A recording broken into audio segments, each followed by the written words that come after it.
All right, we're going to try this again. For some reason, I'm not seeing any of your. Oh, there we are. There was such a glitch. So I'm going to wait for everyone to jump on. I don't know what happened. It was like I had half of a screen and it wasn't showing me what was going on. So let me see if I can. I'm going to post this in the group and just get out of here, go to a different screen. Just bear with me for a second here. Um,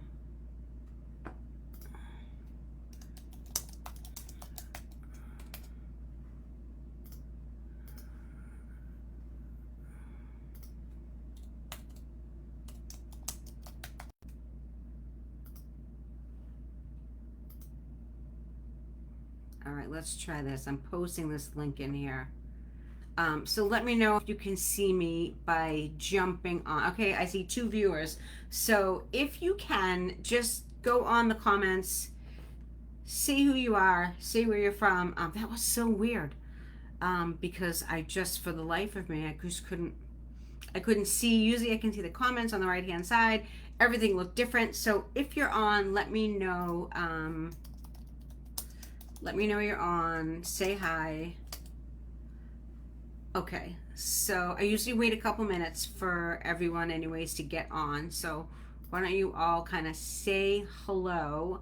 I wonder if I can cancel out that other one. I don't know if I can do that. So I will just wait.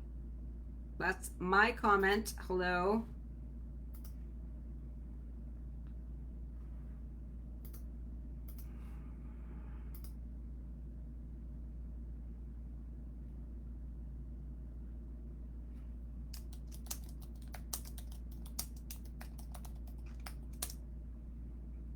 I'm posting that link so you guys can join that one because I don't know for the heck of life of me what happened. Okay, there you are. I see everyone. Okay, hi Kelly, Candace, Zoe. I don't know. It was weird. It's like so on my back end, it shows a picture of me. There's all kinds of things. I can see how many people are viewing it, and then on the right hand side, I have these comments. And I couldn't see the comments. I couldn't see how many were viewing it. It was just this weird screen, so I had to restart a live. So I do apologize. I am sorry. I am sorry.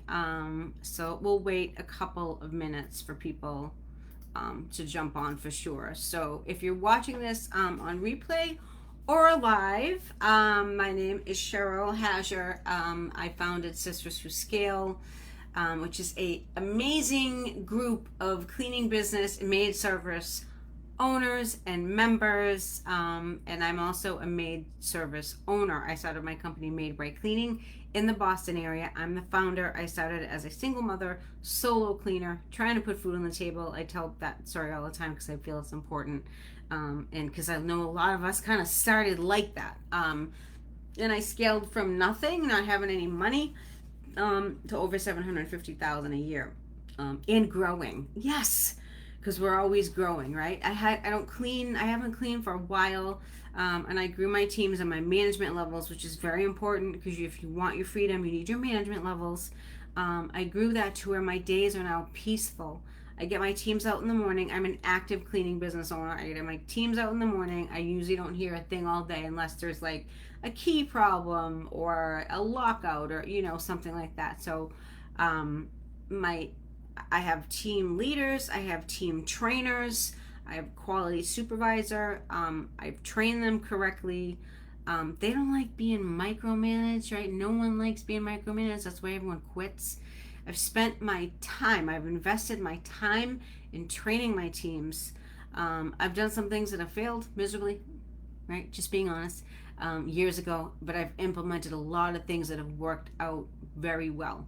And put wondrous miracles into my business years back. And my mission, as many of you know, is to help as many of you as I can, teach you my methods, be your guide, get rid of all the issues in your business so you can have that time freedom and be a badass CEO that you know you want to be, that you're destined to be. That's why you started this business, right?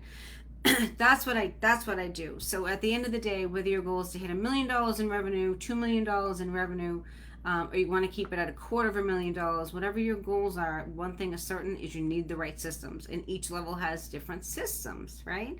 And that's what I teach. I teach you what works. I teach you what doesn't work. Let's see who else is jumping on.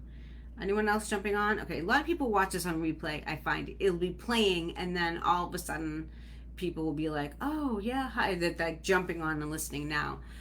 So anyway, so quick announcement: I am hosting the first annual in-person Sisterhood Rise Retreat. It's going to be held in September, from September 12th to the 15th in Seabrook Beach, New Hampshire. I rent out a beach house all summer, and it's at the third level in the penthouse. It's a 3-day beach retreat, and it's going to be so cool because everyone's asked me to have it.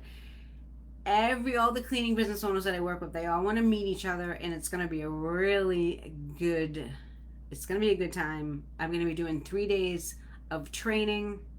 My husband's going to be doing some tech training, things like that. And I'm going to be, it is out. I've put it out to my elite group of people that have been in the Drop Them Off and Scale group. Next week, I will now be opening it out to the rest of the community. So it's 3 days. If you're interested in hearing more about it and booking a room, because I only have so many spots, I'm only doing 10 people. Or I should say, I'm only doing 10 businesses, right? Only 10 businesses. And 3 to possibly 4 of them are already reserved. So it's going to be amazing. It's going to be things that I don't train on in the Drop Them Off. It's going to be an advanced, different level mindset things, all kinds of great stuff. Knowing your numbers, your employee life cycle, things like that. Understanding your return on investment, your profits, your losses, things like that. Some advanced branding, nailing your sales, and some leadership stuff. Some really, really intense CEO leadership stuff that I don't talk about. So if you're interested at all, type the word retreat so I know, and I can message you and give you the details. It's going to be fun. So you know what else is going to be fun? Today's training. So today's training is Ask Me Anything. And I always like these trainings because you get to ask me any questions that you have. Because sometimes you need answers, right? Sometimes you need answers that may or may not be in the training I do on that particular week or whatever. So this week, I always do the Ask Me Anything, and it's related to a topic. So if you have any questions on how to attract high-paying clients, here is your shot. I'm just going to open it up, and you just write your questions in the comments, and I'm going to answer questions. Hi, Laurie. I'm so glad to see you. I'm so glad to see you, Laurie.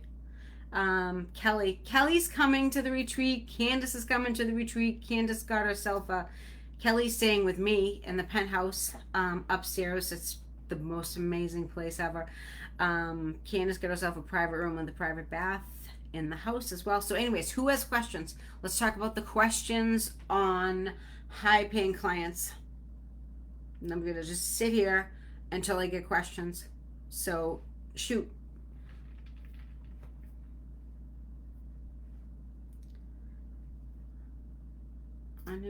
Anyone questions? Just takes a couple minutes, I think.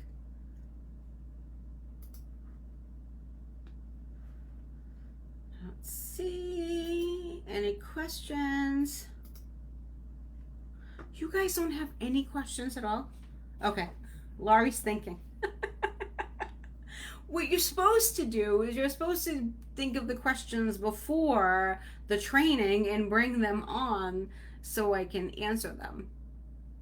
Hi, Victoria. How are you? What's the best way to market to get those clients? Okay, this is a couple of answers. The best way to market to get those clients is to build your brand awareness so that the value you bring attracts those clients. So there's a right way to attract clients, there's a wrong way to attract clients. People will lowball you. People will ask you, what are your rates? I usually don't answer questions like that. I just had one come in. Probably like 2 hours ago. I get this, what are your weights? What's a range or whatever. I already know that they don't know, they don't have a perceived value of what goes into cleaning, how hard a work it is, the training, the staffing. They have no concept of that, right? And I pulled up the address. I'm going to be honest with you. I pulled up all my addresses and I wasn't thrilled about where it was. So I know that this may be someone that may not be able to afford my level of what I bring in. So to answer that again is your branding awareness. If you put out into your community that you have highly trained teams, you have people that love their jobs, you have bosses, you have CEOs that spend a lot of time building a company culture. If you do stuff like that in your marketing ahead of time, you're going to attract people that will pay your prices. Just so you know, I'm not going to take that client on. So I make it non-negotiable. I don't take everyone on anymore because we don't have to, right? But it took me a little while to get there. But our branding is very professional. All right, it's just very professional, and everyone's knows us out in the community, so we can charge those higher prices. Okay, Candace, what is some? Thank you for that. Candace, what are some green flags? Green flags. Green flags. You mean red flags? What are some green flags you notice on walkthroughs with potential clients? What do you mean by that? Do you mean red flags? Those are green flags. I'm trying to see what you. Let me clarify that for me. I'm going to move on. I'll come back to you. Hi, Ashley. What's the difference in sales pitch? What's the difference in sales pitch, if any, between residential and commercial high-paying clients? So it's a totally different pitch. Your commercial is, I ask a lot of questions. I will ask what the budget is. So in a commercial, especially if I'm going to a nonprofit like a church or something like that, I ask what the budget is because I don't want to waste their time. I don't want to waste my time, right? So for commercial, I ask the budget, I ask the frequency, I ask entrance keys, where the dumpster is, stuff like that. And then usually when I've gone on a commercial estimate, they usually already have a cleaner, and I just ask them right out. I'm like, do you have a cleaner now? Yes. Why are you looking for a new one? I want to know why the other cleaner was messing up. I want to know why they didn't like it. And then I ask the budget. I say, all right, how much are we paying? All right, I was paying $130 every session. I said, well, I can't do it for that, but what I can do is I can do it for a little bit more, but I can guarantee you'll have a better experience. So I come right in. I'm not wasting any time. The commercial is all business. It's not an emotional transaction for the most part. It's all business. It's all numbers. It's all logistics. So you have to know how to learn that language. You want to go into a commercial estimate and have those sets of questions ready. You could even write them down as you're walking around. Look at your notepad if you haven't done it before. I've done a ton of commercial estimates, so to me, I cut to the chase, really, because that's what they want to know. And I want to know who makes the decisions. Am I meeting with the decision maker? All that stuff, things like that. And let's see what else. Yeah, that's one recently that we got, a big building we got near our area. They were using someone that just wasn't doing a good job. They were coming in, just emptying the trash, vacuuming out of there. And then I asked, so the girl I spoke with, it wasn't the owner, but it was the manager. And I said, okay. I said, what's the CEO's pet peeve? And she told me straight out. She's like, he wants clean bathrooms, and he wants the bathroom soaps dispensers to be full, the toilet paper to be full, and he wants the floors clean. So I went into that training my team to be like, here are the sticking points. The CEO is going to be looking at the bathrooms, looking at the foyer entrance. So we make sure those are perfect. So I ask what their, hot buttons are, and then I deliver knowing what the hot buttons are. Okay. I hope that makes sense. So let me go back to Candace, then I'll get to you, Katrina. Hi, Katrina. Hi, Sarah. How are you? Candace, I guess I'm asking what you notice in a potential client that would make them a high-paying client. Okay. All right. What would make someone a high-paying client? Neighborhood. All right, let's just call it what it is. If you're going into, an apartment in the hood, that's not a high paying client, right? Let's just be real. Let's just rip the band aid off and be real. So, in between, so I got ice in my mouth, in between 1,800 and 3,000 square feet is your high paying client. Anything over doesn't want to pay. So it's actually not your wealthier people. It's your mid people. It's your mid people. These are the cues I listen for. I do the walkthrough. I'll go see the house. I ask if there's a basement, things like that. And then when I sit down at the table, usually the kitchen table, I listen to their story and I say, so why are you looking for a cleaner? If they're looking for a new cleaner, I focus on that conversation. I say, okay, why are you looking for a new cleaner? And then I listen. I shut up and I listen. And they say, oh, because I was at one the other day. Oh, well, I'm looking for a new cleaner because the other cleaner sprayed all stuff on the floor and didn't wipe all of it up. And then my 2-year-old son fell. Right? So now we know that we have a mama bear there, right? So then you address okay, this is what we use for floor solution. This is what we use for mops and stuff like that. You can address that. So that's her main concern, because her child fell because the cleaner was negligent and didn't mop up all the mop juice or whatever you want to call it. Mop solution. So I listen for why they have me here.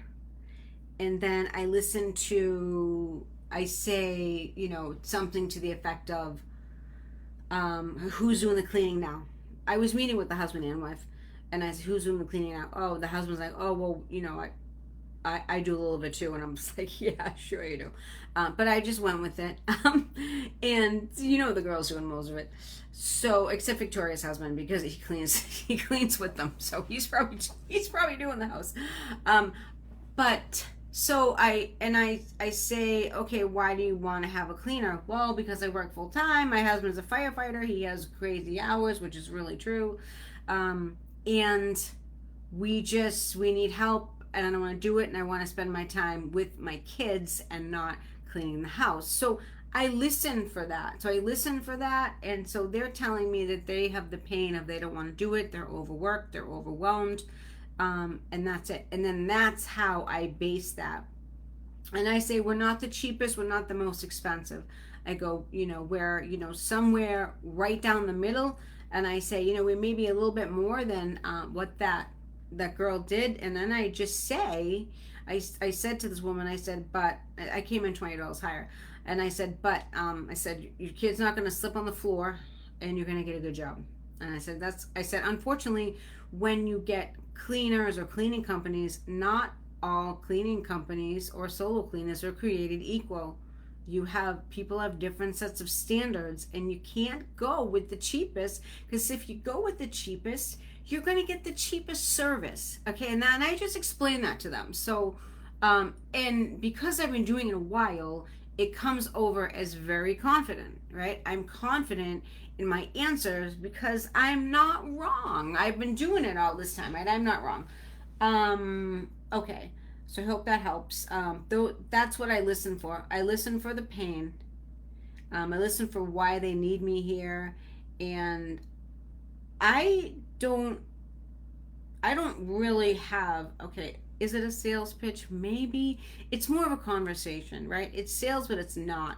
Because I really know I want to know why, or I want to know how I can help that person, right? I want to know how I can help that person make their life easier, offer a reliable cleaning service that they're going to love when we come, every other week or whatever. So I'm confident in what I deliver.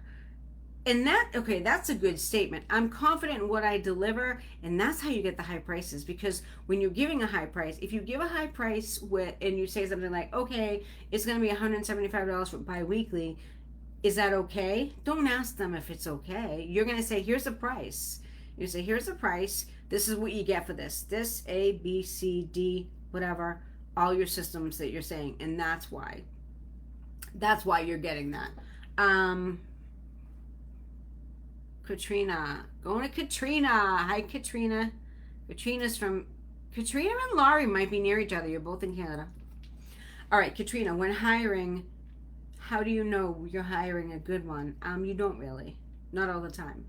What is it that you look for? Oh, this is hiring. So this is supposed to be high paying clients. I'll answer, but this is high paying clients. But it looks like everyone liked that. It look for is how they answer body language. As I've been fooled. Seems they tend to say all the right things. Then it's totally different when they get hired. That's why I only hire people with cleaning experience. That's the one big reason I want to see it on their resume. I want to know where they worked. I want to call. I want to see. Right? That's why I only hire people with cleaning experience for the most part. Every once in a while, I would say 1 in 20 I hire that doesn't have cleaning experience.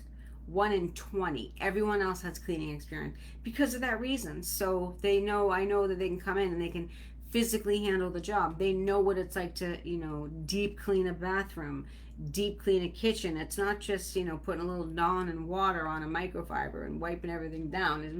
We all know that our clients, if you're charging higher prices, like over 180 for a biweekly clean, 200, two and a quarter, if you're charging prices like that, you got to bring the goods. So it's great to be able to charge prices like that, but your quality has to be up there. And when I work with people, we train on getting your cleaners to know a duplicatable system. So if you can get a duplicatable system and you improve your quality, you can raise your prices. You can't raise your prices if the quality isn't there. And that's the biggest thing. One of the biggest pieces of this whole thing is training your employees on how to clean and how to follow a system, right? A system that's going to give you leverage, that's going to give you peace. If you have a system in your business that works really well and it's efficient, that's how you get your peace. That's it, right? That's it. But that's how I answer that question. I know Zoe had one, so I'm going to go to Zoe. Let's see. Even if they have cleaning experience, you still get fooled, Katrina? Why? What's happening? Tell me what's happening on that, and I'll get back to you. I'll get back to you. All right, Zoe, what's the best way to target a specific neighborhood? We use Facebook almost exclusively, yep, but we are in a highly populated area, and some Facebook groups are very broad. We have some amazing clients that live in amazing neighborhoods, I bet, out there in California. And I would love to target that specific area, or luxury apartment condos. Luxury apartment condos. All right, that's interesting. Do they have any HOA that would prevent you from cleaning? That's my one question. If they have, is it a gated community? I'm assuming it probably is. Gated community, specific neighborhood. Okay, so if you can't target them through the Facebook groups, which you will, I built my whole company on Facebook, so, but you will be able to get a decent amount. There's a couple of towns that we can't get into, but it's not really a big deal. So you can create a referral program for your existing clients that most probably have friends in those areas, right? Or you can do a mailing. But mailing takes time. Mailing takes money, right? So and mailing has like a 1% rate of return. If you can get into the luxury condo communities and put door hangers on the doors, I would do that. That's what I would do for that. But answer me the question if there's an HOA or anything like that.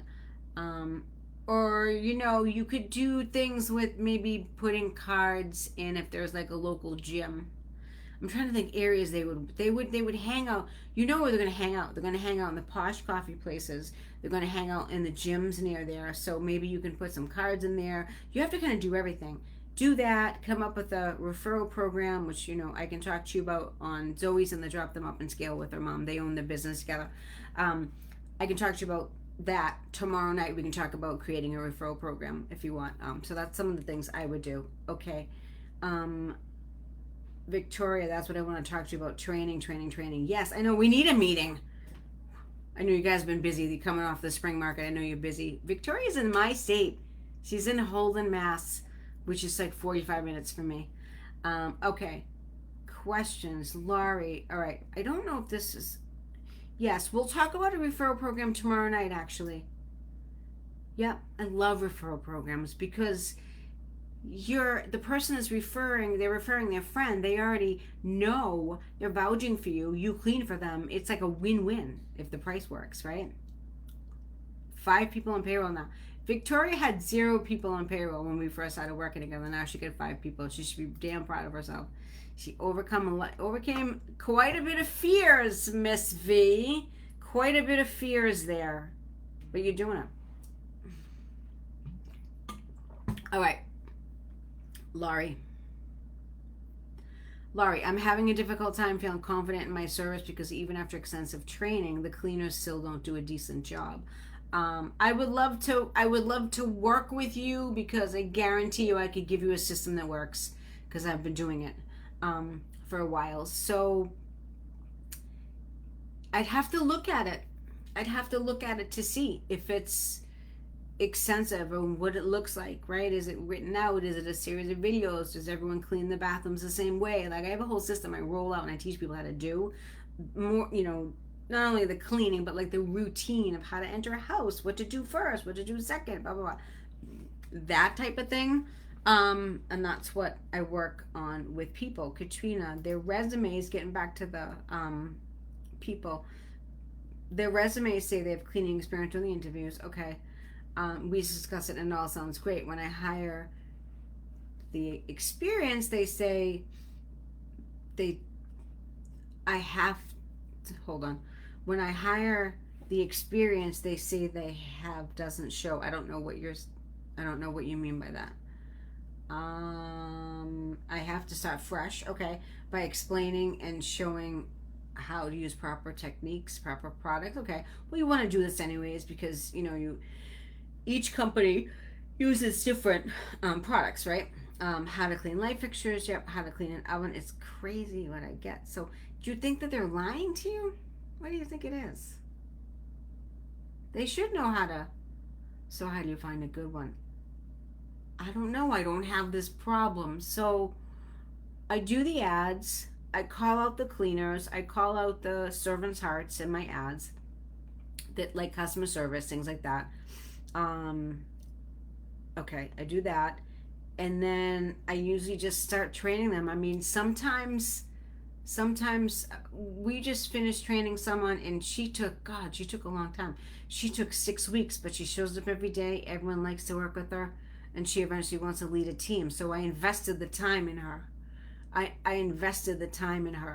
So I get people that when I interview, they don't show up. That just happens. You can't let stuff like that phase you. You just have to move through it like an Amtrak train and not even think twice about it. You'd be like, oh, okay. I don't even think twice. When someone doesn't show up at an interview, I'm like, okay, what's next? I have a list, ladies. My lists have lists. All right, I'm just like, okay, we'll do this, do that, right? I don't let it get me down. People are exhausting. We should do a talk on that, right? Maybe I'll train at the retreat about dealing with customer service burnout. I'm actually going to write that down because I think that is really customer service burnout. Okay, retreat, customer service burnout. That's a really good one. Who here has customer service burnout? I bet people have customer service burnout. Customer service burnout, right? People are exhausting. Yeah.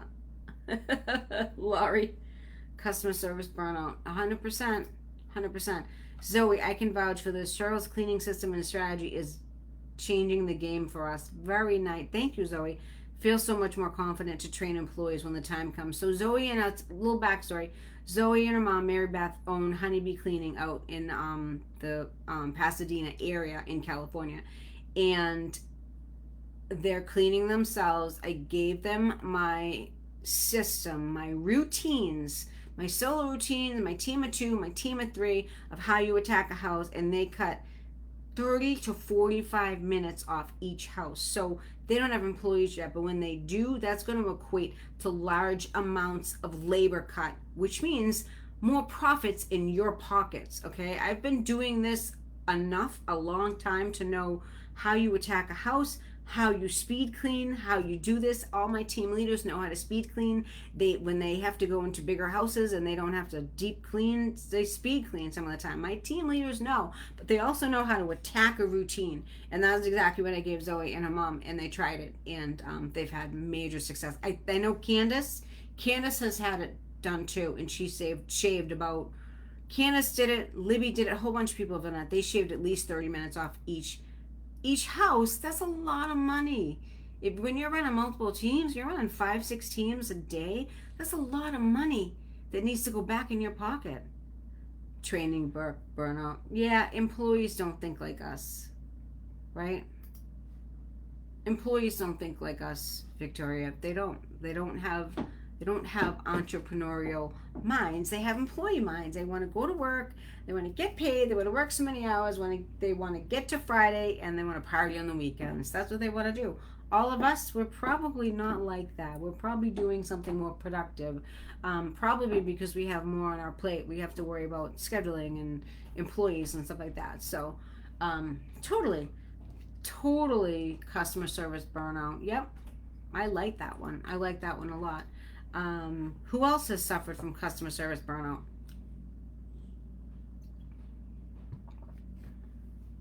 I bet. Let me see if I missed any questions. They just don't get the system. I have to repeat myself 100 times. I know. Yep, I know. I have everything written down. I give them everything.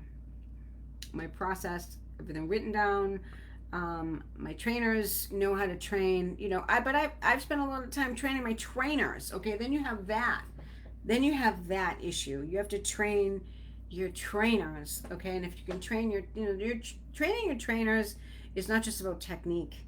It is about showing them how to show empathy, showing them how to be patient, and showing them how to be understanding, because that's what it takes to be a trainer, right? That's what it takes to be a trainer. Candace is in Indiana. Laurie, I think you talked to Candace in the beginning when you were thinking about doing my program. I think it's been a while. I don't think you remember. Yeah, I mean, people are exhausting. Sometimes that's why when I say Friday is my favorite day, because the girls are going on their way for the weekend and doing whatever they're doing, and it's quiet. I don't have many clients messaging me on the weekends, because I've trained them not to message me on the weekends. Who did I say is from Canada? Katrina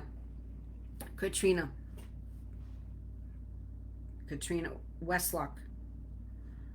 Katrina Connors is from Westlock, Laurie. Let me see.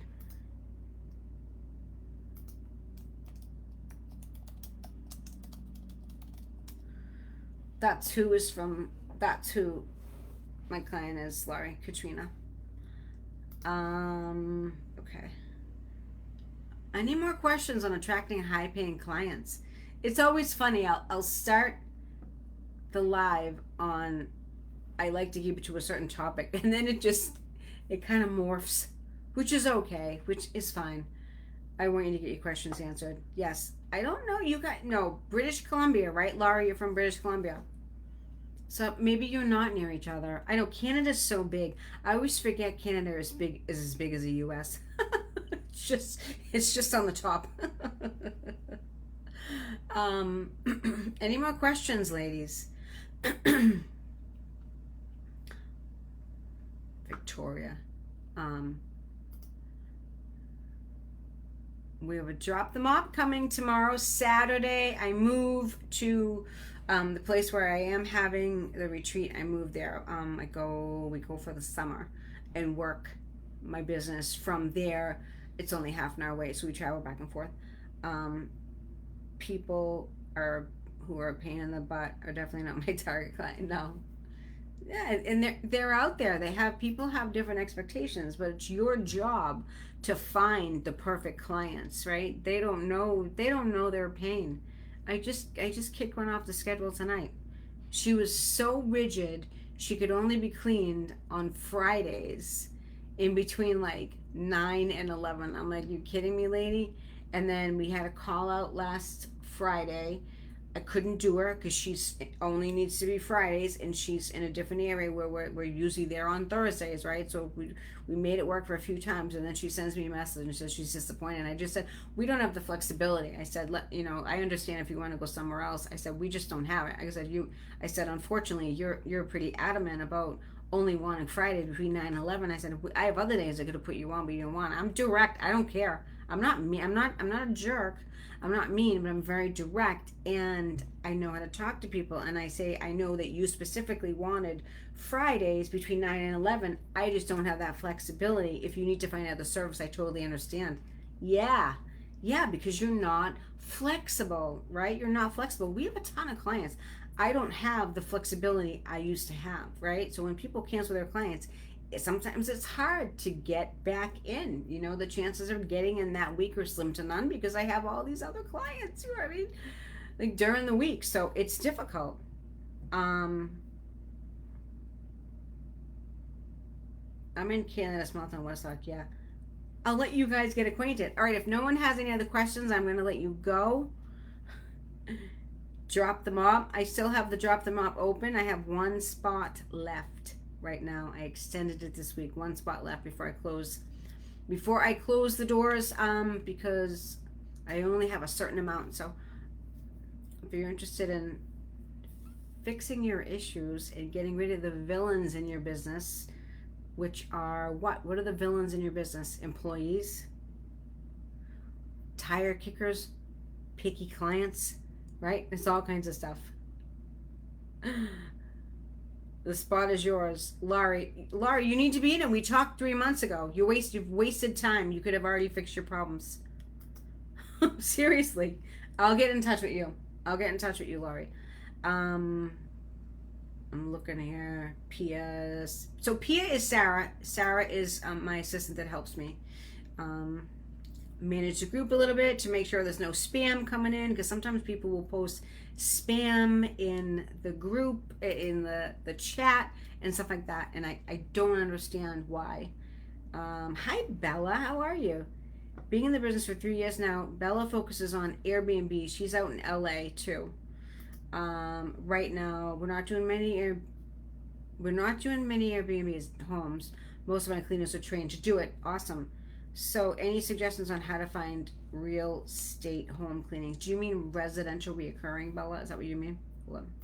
There's more to this. I think it's similar to real estate. I'm not sure what you mean by that. I mean property management type of things? Let me see what you mean. I'll wait if you want to put what you mean. Real estate. I'm trying to think what that is. Real estate. I don't know. Message me, Bella. I don't know what that is, and I'll answer your question offline on Facebook. And we can talk more. Okay, like model homes. Oh, like model homes. So like new construction, who need cleaning for open houses. That's what you mean. Open houses. Like for a builder, right? Like before they sell it. That's what you mean. That's like if it's post-construct. I think that's what you mean, post-construction. So any construction, any suggestions? You have to hook up with the builders, people building the homes. Yes, okay. You have to hook up with the builders. That's your contact. So that's fairly easy to do. You could do a Google search. You could see who pick 5 to start, and see who the bigger companies are that are building. There's going to be probably condo developments. That's going to be a good one. I'm sure there's more condos going up over there, just like everywhere. condo developments, like housing developments, things like that. Just do a Google search for a bunch of cleaners. And I'm also a huge fan of joining a BNI, ladies. I'm in one. It's brought us a ton of business. Yes, home where there's no homeowners inside. Yep. Okay. I know, because you don't have to talk to anyone. We all like that, Bella, right? All right, ladies, you have a wonderful evening. Laurie, I'm going to message you. I'm going to message you for the program, and you're in, lady. You got the spot. All right, talk to you soon. Bye.